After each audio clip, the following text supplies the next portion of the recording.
What down, family? I am RunJLC and this Project 345 episode 9. Let's get it. Alright, so I had 58 on the schedule. Ended up getting 60. I'll tell you in a little bit how that came about. But overall, performances was good. I'm still feeling fresh. Great week. Alright, so speaking of performances, I kicked the week off with a 3x2 mile workout on Tuesday. Now, normally I would do this Tuesday mornings. I had to switch it to the evening this time. Kind of threw me off a little bit. On top of that, it was a little over 80 degrees with high humidity, which is a little unseasonably warm for Northwest Indiana around this time of year.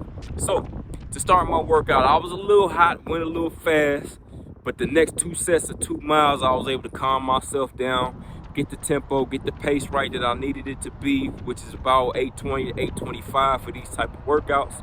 So all in all, the temperature started to cool down a little bit as well too. It was a pretty solid workout for me. All right, so Tempo Thursday, which actually ended up being Tempo Friday because it was a nice downpour on Thursday. So I had to switch up my easy run for my tempo run. But besides that point, absolutely knocked this one out the park. So real quick shout out to Taylor Training Club. I believe that's her name on IG. She had put up a post talking about pacing by feel, running by feel, and not being a slave to your Garmin watch, right? And we had a little chit chat back and forth on her post about that. And after that, I was just so determined to be able to feel what my pace is supposed to be. So in my mind, I was just ready to go on Friday. I felt that pace. I got to 8:30 and I said, hey, I'm holding on to it. And voila, if you look at the average, 10 miles at an 8:30 clip, it was just like clockwork, man. That was hands down the best tempo workout that I've had so far. Very proud about that. And it was great momentum leading me into the long run on Sunday. All right, so long run Sunday. Now, I had 16 on the schedule.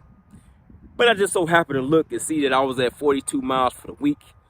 Did a little mathing, and that mathing told me that if that 16 turned to 18, that 42 would turn to 60. And I ain't hit the 60-mile plateau yet.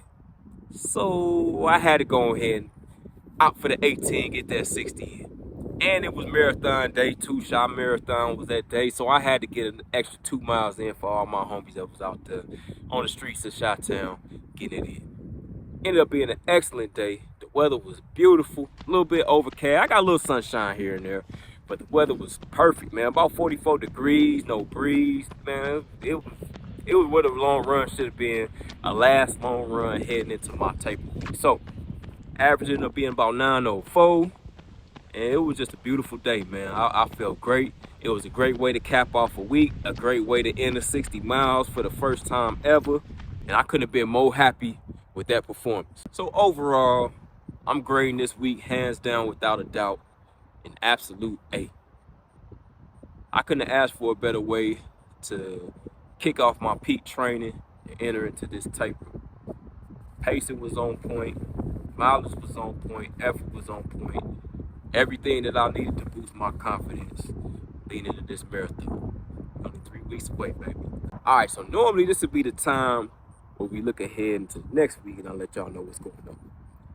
But we heading into my taper, so let's talk about that real quick. So I'm looking at my schedule one day and I'm looking at the mileage and I see 50 miles. And that jump up to 56 the next week, then 50 miles. That jump up to 57 the next week, then 50 miles. That jump up to 58 for my peak week, cool. So we heading into the taper and I see 50, 50, 50, a whole bunch of 50s. And then we jump into the marathon. Where'd that come from? I'm thinking, we supposed to drastically reduce this mileage, maybe take a day or two out of the weekly frequency that we have training, and then just casually stroll into this marathon. Obviously, the Hansons think differently about the taper, so we gotta talk about that. So what's my taper looking like? Besides reducing my long runs, it's not looking too much different from my training weeks. I'm still training 6 days out the week. I still got my Tuesday strength workouts. I still got my Thursday tempos. And I'm putting in 2 consecutive 50-mile weeks leading into the race week. And for my race week, when you actually factor in the marathon, I'm still going to put in 49 miles for that week. So, not a lot is changing. Let's see what the Hansons have to say about that. So I actually want to quote a couple passages from the Marathon Method book so we can highlight their philosophies on what the taper should look like. So it said, when runners subtract too much too quickly, they often feel sluggish and even more fatigued than when they were in their peak training days. For example, being accustomed to running 6 days per week, then abruptly going down to 3 or 4, it's a shock to the body. So you kind of equate this to a good example that I heard somebody talking about. So let's just say somebody that drinks like 3 or 4 cups of coffee throughout the week, and you've been going hard on your 3 to 4 cups of coffee for a few months now. You try to drastically reduce that down to, let's just say 1, just to make it even more dramatic. You're going to be sluggish, you're going to be tired, you're going to be irritable, you're going to feel way worse than you felt than when you were actually on the coffee.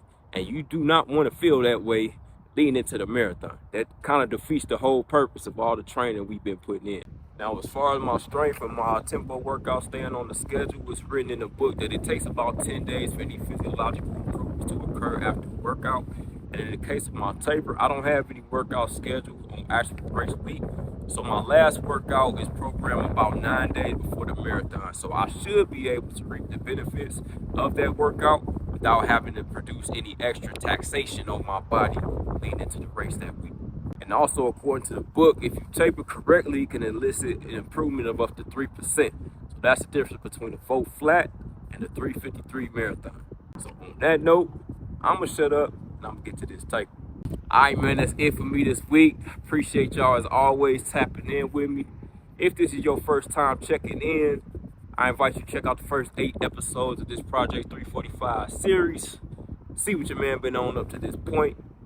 If you've been tapping in with me, please shoot me that thumbs up. Share this with your running buddies. And if you want to hear more from me, go ahead, click that subscribe button as well. But a quick shout out and congratulations to everybody that ran the race, everybody that ran the Chi Marathon, everybody that ran the Army 10 miler and any other race that could have possibly went down this weekend. Congratulations to you all. Y'all inspire me.